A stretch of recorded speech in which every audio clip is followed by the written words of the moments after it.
I'm Salma Abdulaziz in London, and this is CNN.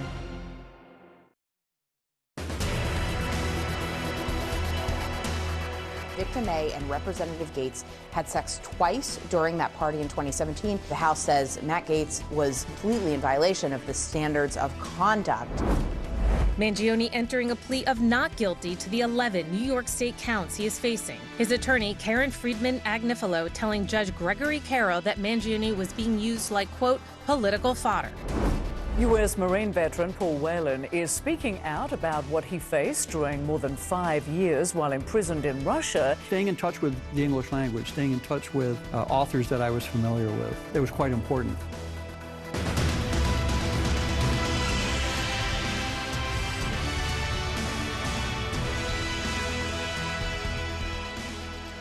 And a good day to you, wherever you're joining us around the world. You're most welcome. I'm Richard Quest. In London, it's 9 o'clock in the morning, and we begin with the fallout from the Matt Gaetz ethics report, as MAGA Republicans are now urging the former GOP congressman to fight for his political future. All this despite the salacious details and evidence that was unveiled by the US House Ethics Committee in the report released on Monday. It concluded that Gaetz paid women thousands of dollars for sex, and that included a 17-year-old girl. It all happened while he was a sitting member of Congress, and he used or possessed illegal drugs on multiple occasions, according to the findings. And yet, even with this damning report, Donald Trump's former advisor, Steve Bannon, said on his War Room podcast that Gaetz, in his words, must return like Trump returned. And Bannon urged him, don't back down, double down. Gaetz, of course, was Trump's initial choice to be the next US Attorney General. These allegations ultimately doomed that nomination.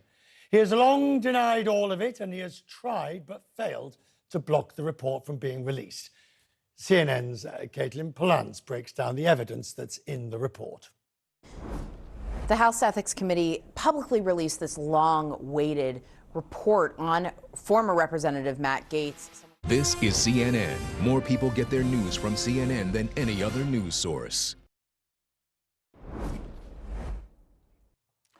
It's set to be a stormy Christmas Eve in the US, potentially making holiday travel a lot less jolly. I've always wanted to do the weather. Now, a storm system is moving across from the Pacific over the west coast and will bring heavy rain and snowfall to large parts of the region. And it's a similar story across the eastern part of the country, with Chicago, Detroit and cities farther north set to receive rain and snow, particularly coming down, as you see, from Canada.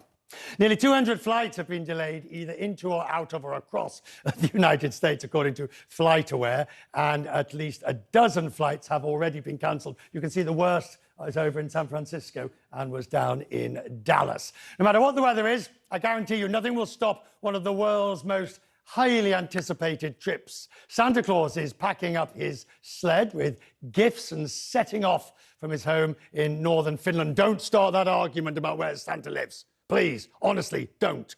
Let's say Finland for now, ahead of the Christmas holidays. Now, the crowds have been gathering to help him on his way as he gets ready to begin. It starts at the Arctic Circle. For 24 hours, he will go around the world. And before they left, he had an important message for children all around the world who are getting ready for Christmas.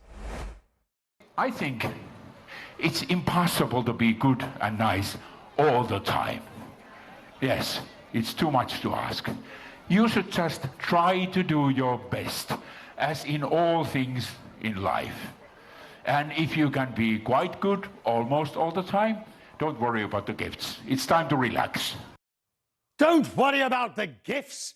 Accordingly, last year, NORAD tracked Santa. He delivered nearly 8 billion gifts. And as you can see, here is the NORAD tracking. Current weather at the North Pole, good weather for flying. We will follow Santa around the world in the hours ahead. He leaves 1 hour from now. Thank you for joining me here in the newsroom. I'm Richard Quest. World of Wonder is next after a quick break.